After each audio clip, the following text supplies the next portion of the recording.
রোজ দুপুরে বেশি পদে পদে রান্না না করে এইরকম একটা রেসিপি বানিয়ে নিন। এইটা বানাতে যেমন কোনো ঝামেলা নেই, তেমনই এটা খেতে দারুণ টেস্টি হয়। দুপুরে কিছু হালকা খাবার খেতে চাইলে এটা আপনারা অবশ্যই ট্রাই করতে পারেন। তো চলুন, বেশি দেরি করবো না, শুরু করছি আমার আজকের এই সহজ রেসিপি। নমস্কার, আমি পিনু। কুক উইথ পিনুতে আপনাদের সবাইকে স্বাগত।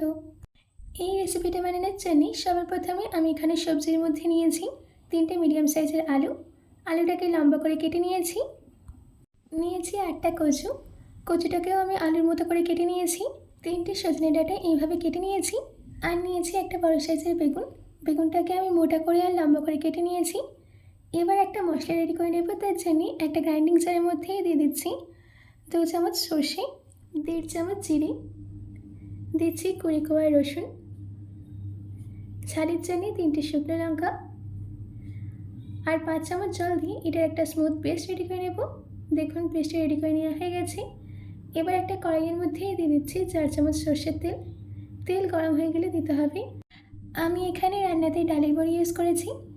এবার আমি বড়িটাকে ততক্ষণ ভেজে নেব যতক্ষণে এদের মধ্যে একটা সুন্দর গোল্ডেন কালার চলে আসে। দেখুন আমাদের এখানে বড়ি ভেজে নেওয়া হয়ে গেছে। এবার আমি বড়িগুলোকে একটা প্লেটে নামিয়ে নিচ্ছি। এবার এই একই কড়াইয়ের মধ্যেই দিয়ে দিচ্ছি 3 চামচ সর্ষের তেল।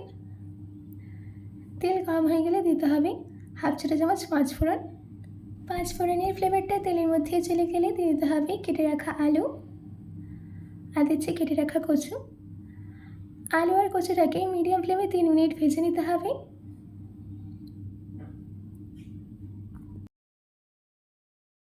দেখুন আমাদের এখানে আলু আর কচুর মধ্যে একটা হালকা কালার চেঞ্জ হয়ে এসেছে।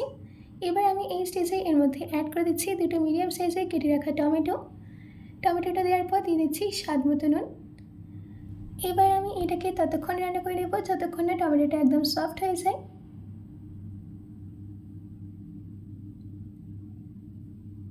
দেখুন আমাদের এখানে টমেটোটা সফট হয়ে এসেছে। এবার আমি এর মধ্যে অ্যাড করে দিচ্ছি আমাদের তৈরি করে রাখা সরষের পেস্ট। সরষের পেস্টটা দেওয়ার পর দিয়ে দিচ্ছি হাফ কাপ পরিমাণে জল, দিচ্ছি 1 ছোটো চামচ হলুদ গুঁড়ো। এবার এই মশলাটাকে আলু আর কচুর সঙ্গে মিডিয়াম ফ্লেমে 2 মিনিট কষিয়ে নেব। এই পদটা যদি থাকে তাহলে আর আলাদা করে অন্য কোনো পদ রান্না করতে হবে না। এইটা দিয়েই আপনাদের গরম গরম ভাত সম্পূর্ণ চলে যাবে। আমাদের এখানে 2 মিনিট মশলাটা কষিয়ে নেওয়া হয়ে গেছে। এবার আমি এর মধ্যে অ্যাড করে দিচ্ছি 1 গ্লাস পরিমাণে জল। জলটা দেওয়ার পর একটু মিশিয়ে নিতে হবে।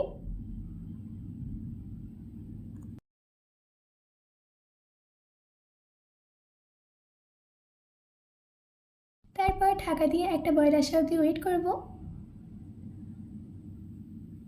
দেখুন আমাদের এখানে বয়েল চলে এসেছে। এবার আমি এর মধ্যে অ্যাড করে দিচ্ছি কেটে রাখা ডাঁটা আর বেগুন।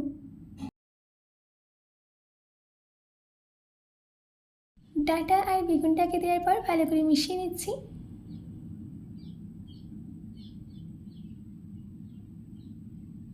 এবার এইগুলোকে ঢাকা দিয়ে 10 থেকে 15 মিনিট মিডিয়াম ফ্লেমে রান্না করে নেব। 15 মিনিট বাদ ঢাকাটাকে খুলে আমি চেক করে নিচ্ছি যে আলু সেদ্ধ হয়েছে কিনা। দেখুন আমাদের এখানে আলু কিন্তু সেদ্ধ হয়ে গেছে।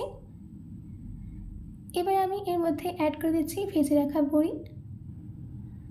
বড়িটা দেওয়ার পর একটু মিশিয়ে নিতে হবে।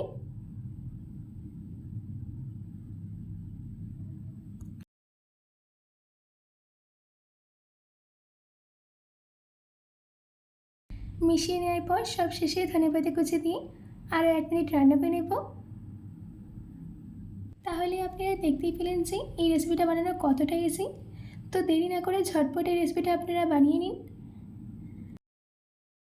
আমাদের এখানে 1 মিনিট হয়ে গেছে। এবার গ্যাসের ফ্লেমটাকে অফ করে দিয়ে গরম গরম ভাতের সঙ্গে সার্ভ করে নিচ্ছি।